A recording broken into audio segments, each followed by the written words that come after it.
Hi, welcome to Reddit Tea Time.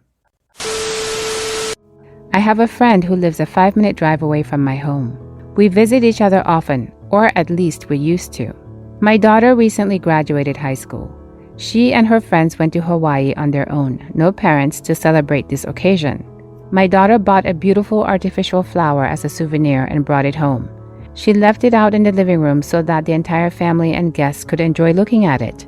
Well, my friend visited me 2 weeks ago. It was just us two downstairs. My husband was out and my children were in their rooms. I went to the bathroom, and while I was gone, my friend noticed the Hawaiian flower. She thought it was pretty, so she put it in her purse and took it to her home. She didn't ask or tell me she was going to take it. She just took it when I wasn't there and didn't say a word. I honestly didn't notice the flower was missing, and neither did anyone else in the family. The flower used to be right above the fireplace, and that's not a place we look at often.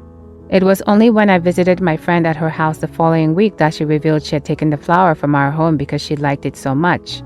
I said my daughter bought it and that it meant a lot to her. My friend said she liked the flower and that it looked good as a decoration in her home.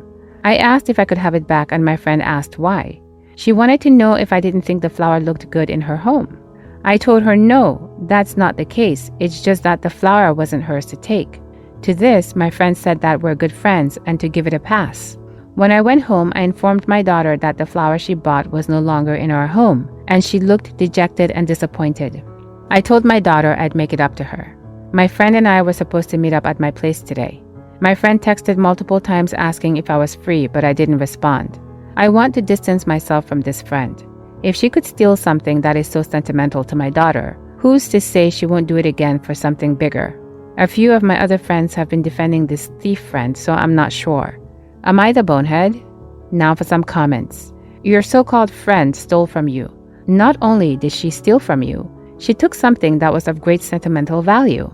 You're clearly not the bonehead, but I'm thinking you're an idiot for not standing up to your friend and demanding that she gives it back. I'm absolutely dumbfounded that you didn't just take it from her. Stand up for yourself and go get it back. You're the bonehead, but for a different reason than you think. Your so-called friend stole from you. I wouldn't even have asked for the flower back. I would have taken it back instantly. Yelled like hell where my friend got the nerves to steal from my home and leave. Never talk to that person again who steals from my house. So yeah, go back, get your flower back, and cut that friend and any one of your friends who thinks it's okay to steal from you. You're the bonehead for not getting your daughter's flower back. If you were going to distance yourself from this friend anyway, you could have at least taken the flower with you. Edit. Distance yourself from all the people defending her. They clearly don't see anything wrong with stealing from friends. Right. Go to her house, be all, I'm sorry how everything went last time I was here, make small talk, have a drink. Wait till she goes to the bathroom, steal it back, and leave. Your daughter is sad. Do it. I have 3 sisters, 3 nieces, and 3 nephews. I've hired an Airbnb beach house for Christmas close to my parents who are both retired, and we're staying for 5 nights. We're a very close-knit family and spend Christmas trips together every year. While I have no kids, I'm especially close to my sister's children. The Airbnb booking is in my name and on my credit card. All was well, as all my sisters, their partners, and kids were all coming and paying their own share of the accommodation to me. And my parents are already excited about seeing all of us at once. My eldest niece, who is 23, recently told me that her parents, my sister and brother-in-law, told her she's not invited on the Christmas trip. She must stay home to mind their 4 cats, and to lie to the rest of the family to tell us she would prefer to work over Christmas instead. It was clear she was upset at being excluded from the Christmas trip, but she felt she couldn't go against her parents. I was upset that they would even consider her not coming, not to mention telling her she's not invited and telling her to lie to us. I told her, you're definitely invited. I'm the one organizing it. There is room for you, and you shouldn't be staying home while everyone else is away at Christmas on a family trip. I asked, can her parents pay for a cat hotel? My niece didn't think that they wanted to pay for it. I offered to talk to my sister about it, but my niece asked me not to, as she would get into trouble for telling me the truth. However, I don't feel I can just let this go. I talked to my other sisters about it, and I suggested I pay for the cat hotel to avoid confrontation, but they said no, that's not the right approach. So my thoughts are that I speak to my sister on her own, against my niece's wishes, Tell her that I would be really upset if my niece couldn't come for the Christmas trip and ask if they can pay for the cat hotel for the 5 nights. If she says no, then I'll ask my sister if they can reduce their stay at the accommodation from 5 nights to 3 nights, and I will refund them the 2 nights of their accommodation, which covers the cat hotel for 3 nights.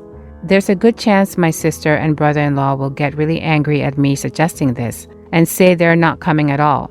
They also will be mad at my niece for telling me the truth. They might also say I'm not her parent and it's not up to me, which is true. Side note, up until recently, I've paid for big-ticket items and smaller items for my sister and her children as they were not in a good financial situation and I was earning more money. My sister has a husband and he works full-time. Would I be the bonehead if I reduced my sister's stay at our Christmas Airbnb? Edit. Thank you for all your comments and suggestions. I'm carefully considering it all over the next few days. Now for some comments. Not the bonehead. Do what you want. Nobody deserves to be stuck looking after cats on their own while the rest of the family are together. Like, honestly. Info.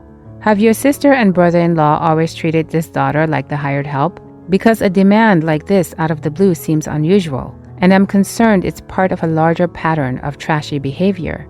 Based on what you've told us, not the bonehead. If the daughter is invited, what they're doing is horrible and definitely needs a confrontation. The daughter is 23. It's no longer up to the parents either. She's an adult who can make up her own mind on things. In this case, she doesn't owe her parents anything. OP replied, yes, she's always been treated this way and is conditioned to not stick up for herself. Not the bonehead. I wouldn't confront your sister about the cat sitter. Use the cover story against her. Contact your entire family and say you've decided to cancel the beach house because your niece won't be able to come and you want her to be part of the celebration. Say you've asked her to request time off at Christmas, but if she can't get it, it's all called off. Sis will then have to find cat sitters or have her holiday canceled. You can warn the other sisters ahead of time what you're doing so they don't spill that you know. I'm guessing, though, that suddenly your niece will be available. In the longer term, though, I think you need to offer your niece help to get away from her parents, whether that will be help moving out or helping with therapy. She needs to know some people in the family have her back. And not betraying her trust, but finding clever ways to thwart their favoritism will do just that. OP replied, this is a great idea because then I don't have to betray her confidence. But guaranteed, the parents will lie to me, say she got time off work so I go ahead with the trip, not get a cat sitter, and then on the day, turn up without her and say, oh, she had work after all, aka looking after the cats. So that's why I feel like I have to confront them directly. Agree about helping her with moving out and therapy, and we've had discussions on both and looked at accommodation options for her. But she's also guilted into staying home, and she needs to get to that point, I think, of deciding when the right time is to leave. There's also financial constraints that make it difficult. Okay, first, I just want to say I 100% support therapy as a concept and great for anyone who wants to better themselves with it. I even work in mental health and with and around therapists. I have ADHD and see a psychiatrist regularly for 10 plus years, though I wouldn't call him a therapist. We actually have a bit of a weird colleague-type relationship where we discuss work-related things during my med appointments. I, 30 female, have a couple of close friends who are all in therapy and see their therapist regularly. One of my friends is kind of high-strung. Every time I see her, she tells me everything about her therapist and what happened in their weekly appointment and what was discussed, etc. She also constantly posts about it on social media and is always telling everyone they need to go to therapy. I don't have a problem with this, to be honest. Like, cool, she's probably right. I don't want to try and gas myself up here, but I've always had a very laid-back and relaxed type of personality. I don't have drama. I've never been in fights with friends or family. I don't have enemies or people I avoid. I have a great relationship with my in-laws. My husband and I have probably gotten into maybe 2 small fights in 15 years. We have good communication and are happy. I don't have a problem apologizing or admitting when I'm wrong. I naturally set boundaries with people and don't have a problem doing so. All in all, I think I'm a well-adjusted, practical, and reasonable person. Sure, I'm not perfect. Who is? But I think I have the tools that therapy provides people already built into myself and have from a young age. After probably the 20th time my friend told me I should go to therapy and how everyone needs it, I told her that I genuinely don't think I need it. That perhaps everyone could theoretically benefit from it, but that not everyone actually needs it. That some people are actually okay mentally, and that's okay too. And that she doesn't need to champion mental health care to someone who works in mental health. She got incredibly angry and left my house crying. She's tried to tell our mutual friends I shamed her, etc. But luckily, everyone asked me for my side, as that is outside the norm of anything I'd normally do. My sister said I should have just smiled and nodded, and that I was a bit too pedantically high horse about it. Was I? I don't know what to think about this situation. Even reading this back, I think I could come across like I'm too good for therapy, but can I get an outside opinion? One could still be objectively correct and still be a bonehead. I think therapy has helped her for sure, so maybe me saying that is not beneficial for anyone. Now for some comments. Not the bonehead. She should talk to her therapist about being unable to accept the word no. Well, as a person who needs and gets therapy, I can say you've painted a believable and enviable picture of your state of mind. You weren't trying to hurt her, and if she needs the world to go to therapy for her to feel okay, it seems like that's among the things she needs to work on. Not the bonehead. Not the bonehead. Someone championing anything all the time and insisting it's for you just because it's good for them gets annoying. Your response was a pretty simple no, and you didn't shame her for getting a lot out of therapy. It can be important for her and still not necessary for you. She overreacted. She could talk that over with her therapist. Not the bonehead mostly. In truth, 99.9% of people could probably benefit from some level of therapy or life coaching or just general talking it out with an uninvolved third party. I think that is a basic truth of the human condition. That doesn't mean everyone should pay for therapy. You're right to refuse. You were probably unintentionally hurtful. It's more than fair to say to your friend, I agree that it could be very helpful, I'll look into it, and drop it. If they insist, cut them off with, I appreciate your concern. I feel this is somewhat private and something I want to work through on my own. You will want to read on. For background, I grew up in an extremely mentally and physically abusive household with a bunch of effed up stuff always happening to me and my siblings because of my parents. We grew up Mexican Mennonite, and if you're unaware, abuse, both verbal and physical, neglect, unchecked mental illness, etc., is all common. I escaped out of my window with my things in garbage bags at 2 a.m. when I was 17 years old. I didn't talk to my parents for around 6 months before they reached out and wanted a relationship again. Since then, I've decided it's best to keep them on my good side so I can still see my siblings and make sure they're okay. They act civil around me, but my siblings tell me all the effed up stuff they say about me to other people, and I can't do anything about it. I recently got engaged about a week ago and was really excited to tell them the news, as they hated me living with my boyfriend while we weren't married. I personally think nothing is wrong with that, and it's better getting to know the person you're with, but you know tradition. Him and I have the whole financial aspect of it sorted, and have never mentioned to anyone that we wanted charity money. We don't need it held over our heads later.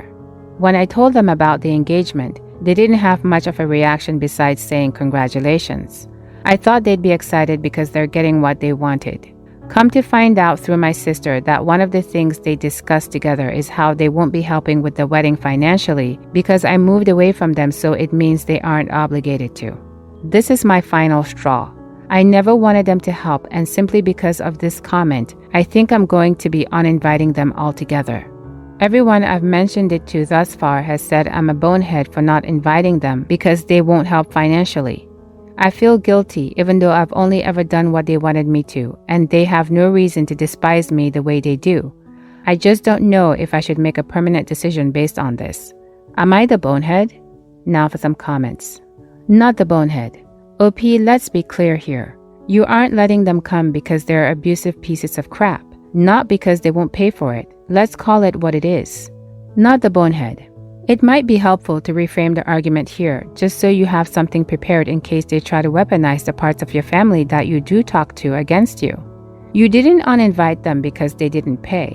You're uninviting them because they're abusive, talk about you behind your back, generally don't respect you, and the last straw was when they, completely unprompted because you didn't ask them for money at all, declared that because you moved out of that abusive atmosphere, they are treating you as an obligation and making it clear that their willingness to be in your life is a chore to them.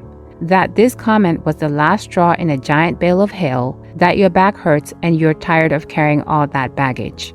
Not the bonehead. You escaped. Stay escaped. Technically, you're not inviting them not because they don't want to pay for your wedding, but because they keep bad-mouthing you and thinking you still need them when it was them wanting to be close again. You were fine before, so keep it that way. I'm going to tell you what I can only assume that they're actually after. Not really reconciling with you, but wanting to see you fail miserably so they can save you and then rub it in your face that you're nothing without them because how dare you move away and be totally fine. So keep them away because they'll end up causing drama sooner rather than later, most probably even at your wedding. Find ways to secretly keep in touch with your siblings without the intervention of your parents. And congratulations on your big day. It's going to be awesome and you'll be a beautiful bride. Not the bonehead all the way. What do you think? Please let me know in the comments below. If you liked this story, please consider subscribing. Hopefully, I'll see you in the next Reddit story. In the meantime, please take care of yourself. Bye for now.